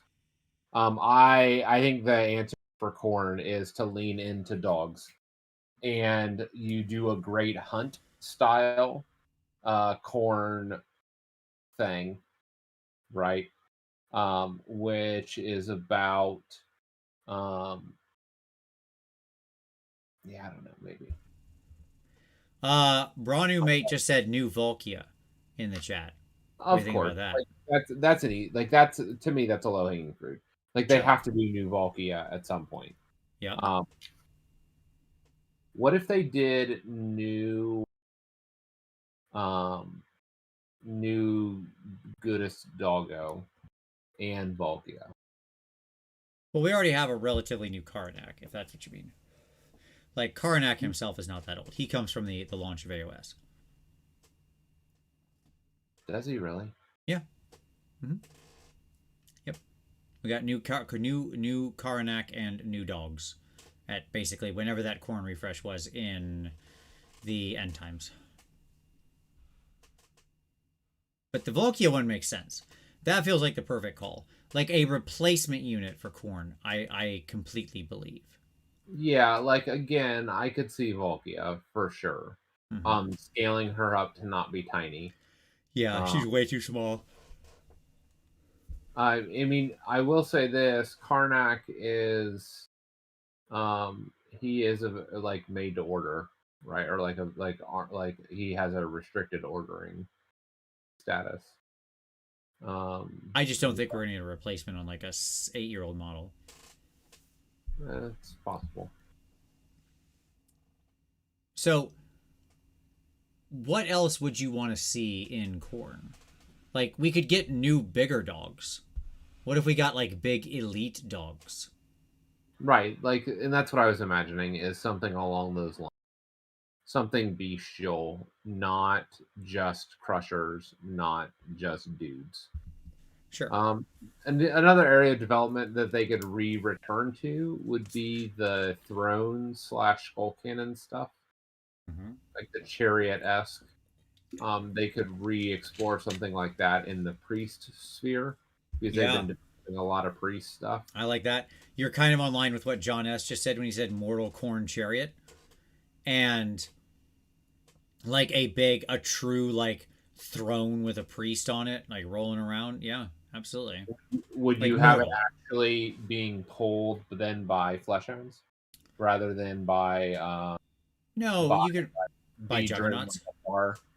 Or you could do juggernauts, I guess. Yeah. Yeah, I think like a big heavy corn chariot that's like rolling out, right, and has like a priest on it, like the war altar equivalent, the old Empire war altar, but the equivalent, but for corn, right? Like Mm. the blood altar, something like that. Um, and yeah, get that out, get that going with some juggies pulling it. I think that could be pretty freaking amazing. So yeah, I mean, it could replace the Blood Throne or not. I mean, the Blood Throne is the model I've always wanted to be good, but has sucked consistently, basically forever. It just has never had an identity. Sure. Um, Digital Zero says, if not a foot hero, what about something in the vein of Slaughter Priest on Blood Beast, and not a Juggernaut or Skull Crusher, but an actual huge monster? Sure, they've shown willingness to do weird huge monsters in Khorne, like weird huge blood monsters. Um, I think that could be something. Yeah, sure, absolutely. Mm-hmm. Um, Meganosh says, how would they give a chariot with jugs and not redo the actual juggernauts? Oh, I mean, that would not be that weird.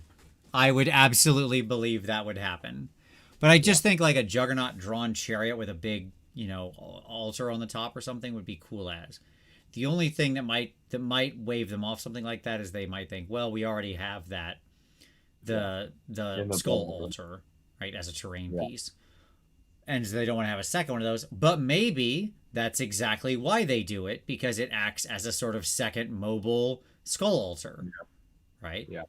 And that like you never know how they're going to break with those kinds of things, right?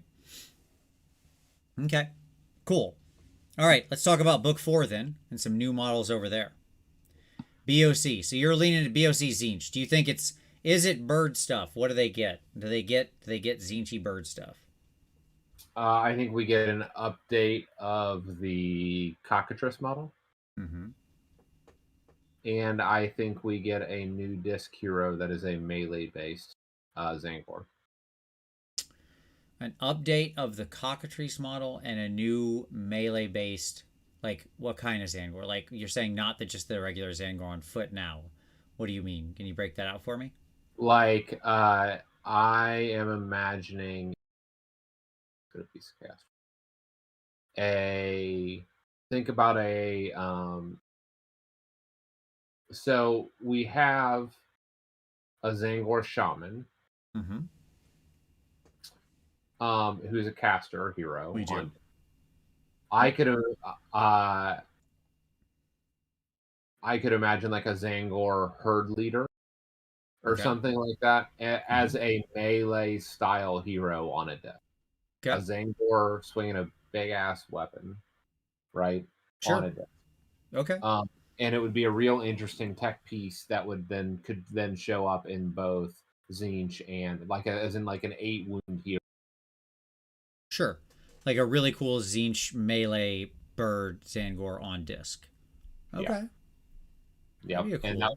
that would be a weird, like even in Zinch armies, it might have, right, Yeah. as Okay. a highly mobile little puncher. Okay. I don't hate that. I don't hate that at all. Keith said plastic blue scribes. Yeah, if they go like the boring, just replace a hero route, replacing the blue scribes could absolutely be something done because that model it's trash. So like getting that replaced or the Doom Bowl replaced or something like that would all be good if they were just gonna like go the single hero. Let's replace an old model in the range line. I think both of those are viable targets. Tough board chariot. Sure. Oh God, yes, dear Lord, what a nightmare. I mean, that could be a way that combines, like do a Zangor chariot, Right. So like replace the old Tuskor chariot with a new Zangor chariot, right? Like a bigger bird chariot. So there you go. And yes, Keith Rogers says one of my friends has a Doom Bowl on a flying carpet. It was a conversion for an old Warhammer Fantasy Magic item. Oh yes, I know. I remember the flying carpet Doom Bowl very well. It was a very common build. Many people have Doom Bowls on flying carpets in their armies if they have them for a sense from fantasy. Yep. Okay.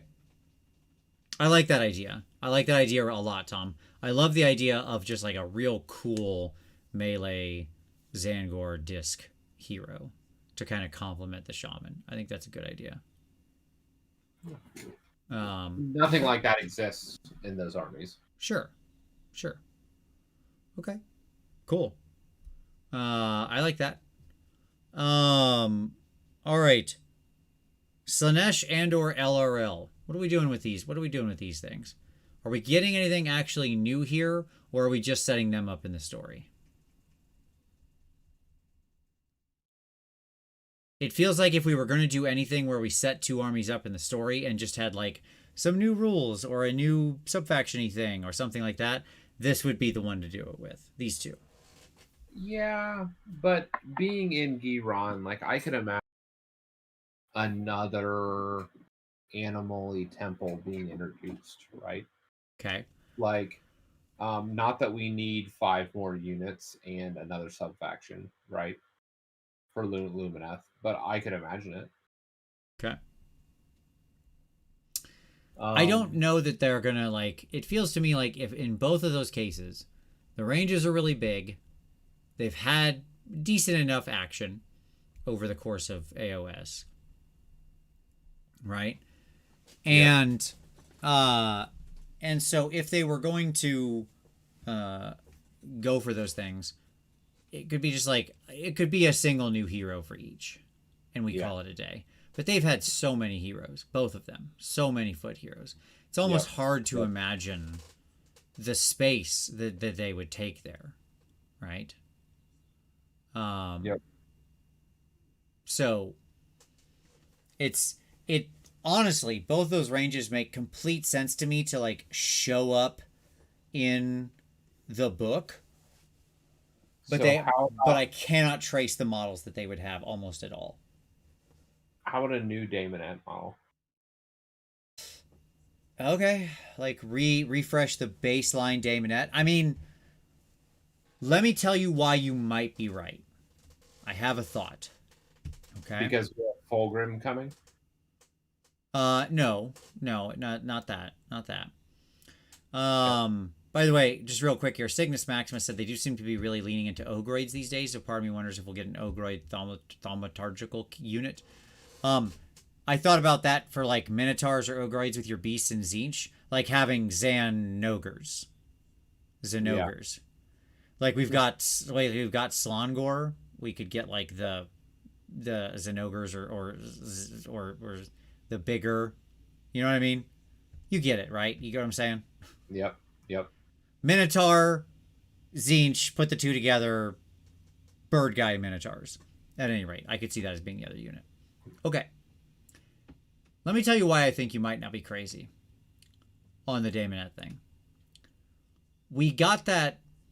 It hasn't come out yet, but it's like that. It's coming. They announced it. Remember, we reviewed it. It came out. They announced it at Nova, right? That Slanesh thing. It's like a Underworld's warband, right?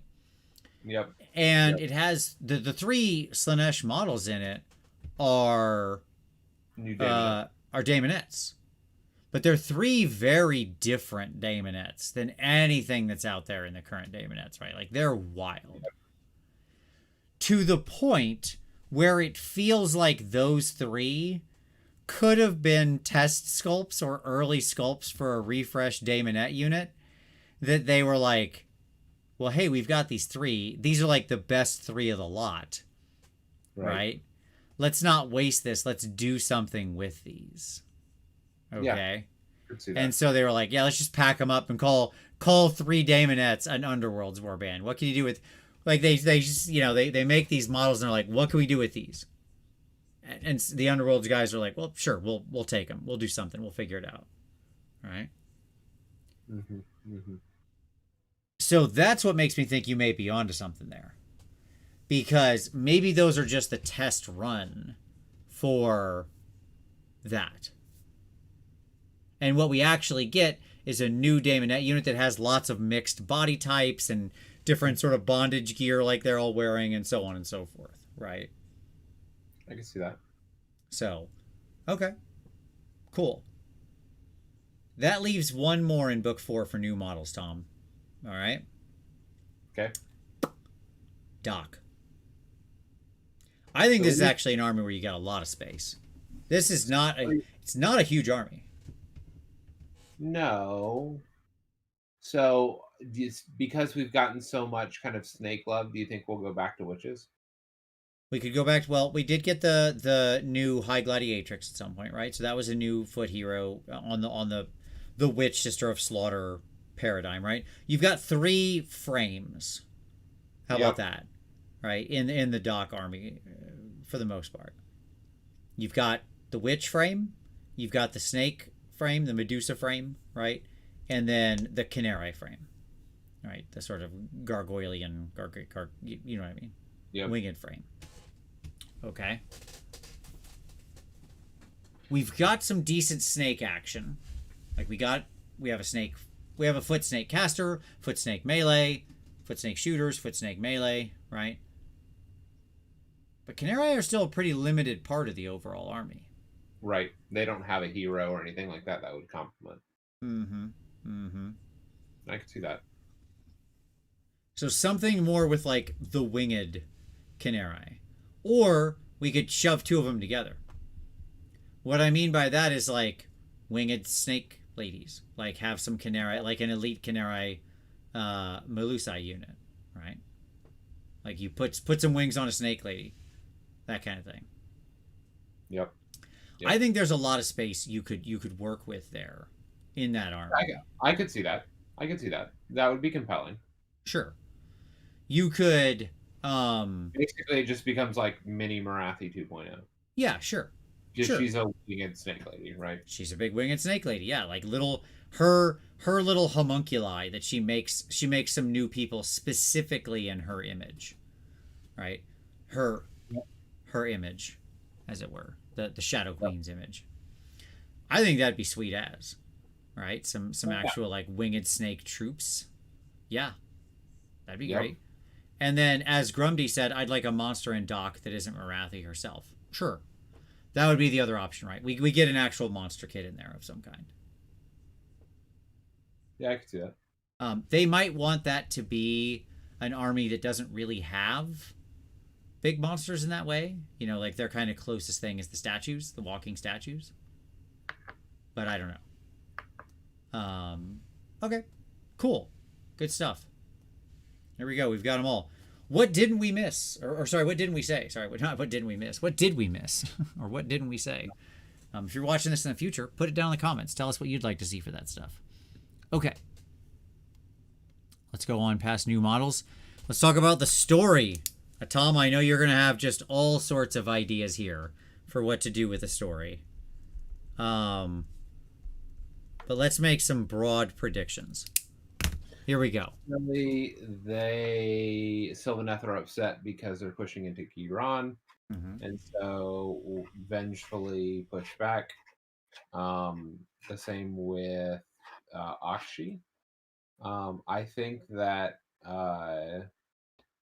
we'll get some of the dust up in book 3. Book 4 for Akshi will be Marathi trying to expand her hold and threaten the expansion of the Dawnbringer crusade. I think it's the opposite. Like, you're right, yes, but for different reasons. I think you're dead on. Let me see if I can thread the needle what the heck I just said to you. Marathi wants to expand her territory and her power. Yep. That's her thing, right? Like, always. The Dawnbringer crusades will probably largely fail, right? To the point where the Hammer Hall itself becomes weakened and under threat. All right, this is a thing that they'll pull. And who swoops in to save? Well, I mentioned Har Huron, not that far away from Hammer Hall. Who swoops in to save the day? Why, good old Marathi's here. Don't worry. Don't worry, forces of Sigmar. I'm here to help. Okay? All I request is some concessions. Right? Now, she's not going to get Hammer Hall. Like, they're not going to get rid of, like, the flagship city of the realms, right? Like, they're not going to destroy Hammer Hall, Aksha, and Gairan. Yeah, I would agree with that. But, like, so she's not taking that over like she did Anvilgard. But, like, I could see them ceding something pretty major to her, right? Where she swoops in and asks for major concessions to that. Like, she gets some permanent place, like in the city, some hold. She has some place she get, like some foothold in Aesir, right? In Sigmar's realm itself, like something like that, right? Yeah, I could see that. I think that's what brings her in. She swoops in as a savior at the last moment. She's always sitting around there just waiting for the moment where she can show up and have somebody owe her one. Sure. Right? Yep. Okay. I think largely what'll happen with, like, the Sylvaneth and everything, it'll just go back to status quo. Like, don't mess with us, we don't mess with you. I think down our trees. What's that? Why are you cutting down our trees? Right, yeah, exactly. I think mostly, as I said, I think the Dawnbringer Crusades will end in failure. And just be, like, crazy hubris. I think that at the base of this, in somewhere... we're gonna get what's actually going on with Tzeentch in all of this. I think that's where he shows up in book 4, because again, what's gonna happen after the crusade sort of collapse in book 1, they talk about it's this weird stuff hinted around Tzeentch's meddling and all of it. He's another one of those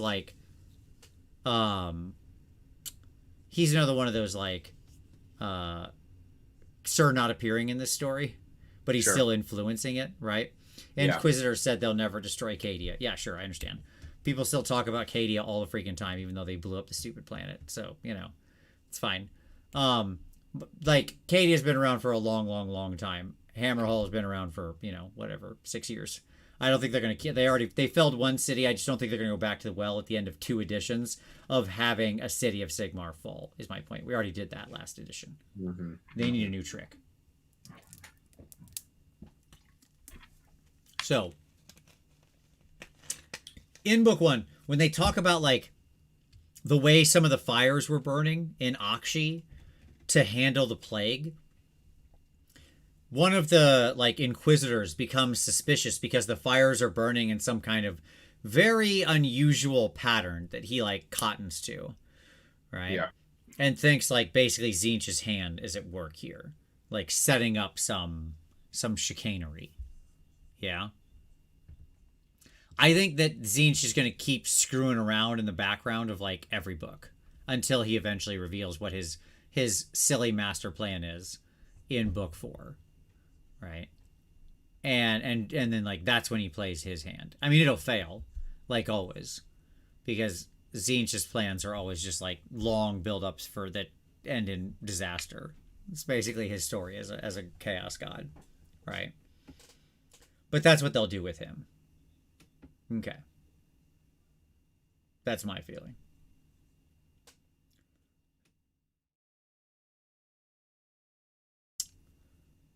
Who else do we have to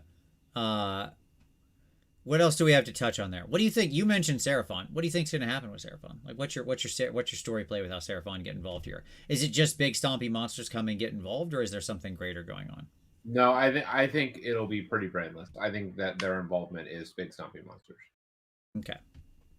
Like they're not. This This isn't like Croaks move the Great Wheel or the Great Design or anything, right? No. Okay. No. I think it's probably the same for ogres. Like ogres, just they're there. It would be interesting. It would be really interesting if we got mercenary type ogres and they ended up having more of a place in the civilized world in some fashion. It'd be neat if we added like a second dimension to any destruction force that wasn't just like the problem with destruction forces. They're all so monodimensional. They're just completely uninteresting narratively. I agree with that. I don't know that the Dawnbringer Crusades are going to end in a failure. Okay. I think what we'll actually see is they're seemingly successful, and I think that that's where the Tzeentch trick is like alluded to. Like I think we'll end with success, but we'll end on a cliffhanger that'll point to like not all is right. Like I think the success of the cities is going to be a setup. Okay. Okay. Inviting them, the Sigmar and company, into overextending. And saying like this has been successful, so like look, you were successful in establishing these new cities in Giron and all that. Why don't you go to another plane, right? Like yeah, sure. That type of thing where like we've successfully solidified this very ashy pit in Akshi. Sure. That happens to lead to Ulgu. Mm-hmm. Or something along those lines. And they're like, yeah, let's do it. And so they go to do their setup. Mm-hmm. And I think that's what brings them in conflict with the Skaven. Interesting. Okay. Because where I think we will end 4th edition. Yep. Well, that's next. That's the next slide. But sure, set us up. Like, I think this, like, so I think Skaven, obviously, I think Skaven are going to be the bad guy. Yep. And we'll get like a Necron full line refresh, like the whole deal, right? Like we're going to see everything. Yep. And I think that they're going to go all in. And I think where we'll end is we will. I think that the beginning of the edition will herald Skaven getting in the mix in a major way. And I think the narrative like hook at the end, like again, so now I'm like what 4 years in the future. I think we're gonna move towards the breach of Sigmar. Interesting. I think Skaven are the ones that do that. Okay. And so what I think will happen is that they will lead the breach of Sigmar on. Like the Sigmars into Azure, into Space Station Sigmar. Yeah. Into Space Station Sigmar. And that may be the narrative campaign. And then that is what brings about the freeing of Slaanesh. And what I mean by that is that because they threatened home base, mm-hmm. all guns get focused in Yep. and leaves Slanesh undefended. Okay. Like Tyrion's forces are alone, and then he ends up not being enough because, Archeon shows up or whatever, and blah, blah, blah, blah, blah, blah, blah. Right. And because we're in Olgu, Malarian has been introduced, but hasn't maybe been able to, like, he has been pulled into this conflict, right? Sure. And so that's what gets Malarian tied up to not be able to lend aid either. Gotcha. Okay. And then we end at the end of season 4 with the freeing of Slanesh. That's sort of the culmination to the end of 4 into 5. I think so. Like, I think so. Interesting. And that pulls all the elves into the narrative. Okay. And yes, Travis, there are some Skaven in Aesir. They can occasionally work their way in, but for the most part, the way is shut. Like, they can't. A few Skaven can pop through here and there, like they talk about that in the stories. But it's the difference between a few rats here and there getting in and spying, and an army at your gates attacking the space station, right? Like, Aesir is more than ready to handle a few rats here and there. Or an army opening your gates. Yeah, exactly. Okay, that's good. I like that. I like that idea. Like the idea that some of the that the Dawnbringer actually succeed, but they succeed kind of in spite of themselves, and maybe because of like other things, like, oh, Tzeentch wanted this thing to succeed and wanted this to happen. It's all part of his wacky plans, right? Yeah. That's a good call. That's interesting. I like that take. Because we know that Tzeentch is deeply embedded in the cities. Yeah, exactly. That was a big part of Tzeentch's reemergence, right? Yep. Like, yes, correct. I mean, he basically built Greywater Fastness because one of his super top sorcerers was the one who like helped them do all of the incredible building at such rapid speed. Yes. Like, they didn't know that. They didn't know he was a Tzeentch guy, but yes. Well, Excelsius as well, right? Yeah. And so I think that's the key with Tzeentch, is that I think, yes, the Dawnbringer Crusade is successful, all according to. Right, sure. No, that's a good call. Yeah. And so then, like, it truly becomes the Dawnbringer Crusade as this celebration, but it's not something to actually be celebrated, because it will actually end up leading to threatening the whole kit and caboodle. I like that. That's fun. I think that's a nice setup, Tom. I think you might be onto something there for real. I think that feels really good, right? Where like they succeed because almost chaos ends up helping to some degree. And I still like my Marathi saves them idea, right? But she's again just ends up being a pawn in this larger scheme, right? Well, and that again plays into Tzeentch's, like, if then Marathi gets more involved in these particular realms, her attention is drawn away from the Slanesh prison, and then we can flip into fourth into really we jump over to Ulgu, where then we can draw all of these different elves away and into other shenanigans, and then yes, boom, then Slanesh is free to and not only that, if you'll remember, Slanesh is trapped between light and dark. Yeah, we've already had light introduced. Yep. And so, like, this is the other half of that yin yang situation. Yeah, he's in like the umbral or whatever between the direct point between light and dark, right? But that's the point, right? Like, that's like we've already introduced light. This is the perfect opportunity to actually like be in shadow. Yep. Play with the Skaven stuff and then have that launch into that narrative. All right, nice. I dig that. Okay, cool. I think that's yeah, there you go. Kyle Nelson says the Kansas City Shuffle. When everyone looks left, you go right and free Slanesh. Yeah, that's pretty good. So that kind of brings us into the final thing, which is just to close out on here, which is like, what do we think out of this will be the setup for 4th edition, right?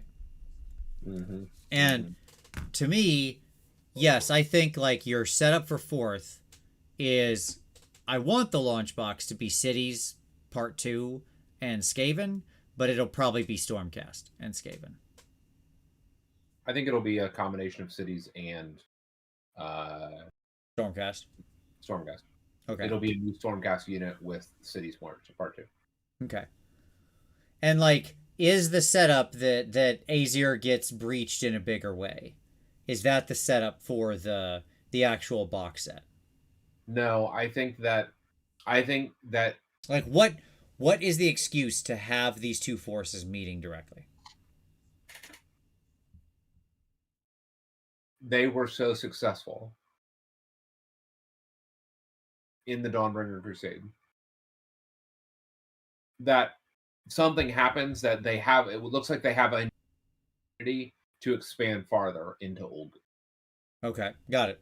So Does that make because sense? it does. Yeah, so we've got the Stormcast basically plonking down hard into Ulgu.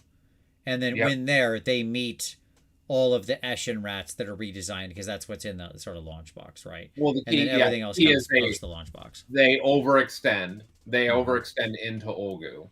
Mm-hmm. Of like, we've been so successful. Look, oh, let's just go also like jump on the other side of this, drop down a city, and like establish a beachhead in Ulgu. Yep. And Zinch is like, yeah, you should do that. And then they do that, find themselves infested with rats. Yep. Okay. Which then invokes the larger verminous horde. Yep. Okay. And then that starts this like back and forth thing. And then I think at some point narratively, like it will culminate in Sigmarone being threatened or breached. I think that's book 1, by the way, of the next narrative arc. Oh, at the end of like somewhere in fourth, that's the setup. Like Azir, Space Station Sigmar gets breached. That's the like Gets breached. boom. Okay. And then that pulls forces back, and So that over has the course of second edition, we're playing the shadow games with spies and infiltrations and Malarian coming out and like moving all these pieces on the board, right? For then ultimately this thing to happen. right. And Okay. then everybody rushes to Sigmarone and all that, and then like we started in Ulgu and we end in Ulgu because then they use that to slip in to Slaaneish's prison. Okay. I gotta say, Tom, that's compelling. It's a compelling arc. I don't know if that's what it'll be, but man, you've sold me that that's what it should be. Like that's pretty strong. It's pretty strong. Okay. Yeah. So that's all. Good. Good. I like that setup. I think that's good. I think ultimately then where we'll be when we're looking into fourth edition is my biggest problem is going to be still the same thing. We'll be back on the cycle again, right? Like we'll actually have all the armies in a relatively good place with lots of support and lots of interesting things, and then it's going to be time to start the battle tome treadmill all over again, right? That's the worst part about this. And whatever changes come about from the new edition. Yeah, sure. Sure. And we did a whole show on that some time ago of like what rules changes we want to see there. All right. Good. I don't know, man. I think that's pretty solid. I feel like that's a nice setup. All right, very good. Did we miss anything? Any final thoughts, Tom, you want to share with everybody on any other sideways predictions, anything else we didn't mention that you think is worth mentioning? What about you, chat? What didn't we mention that you think is going to be happening in the culmination of Dawnbringers in book 3 or 4? What other beats or things or setups or items haven't we talked about? Either say, post it now or drop it down in the comments if you're watching this later. What do you think, Tom? Any other small stuff? I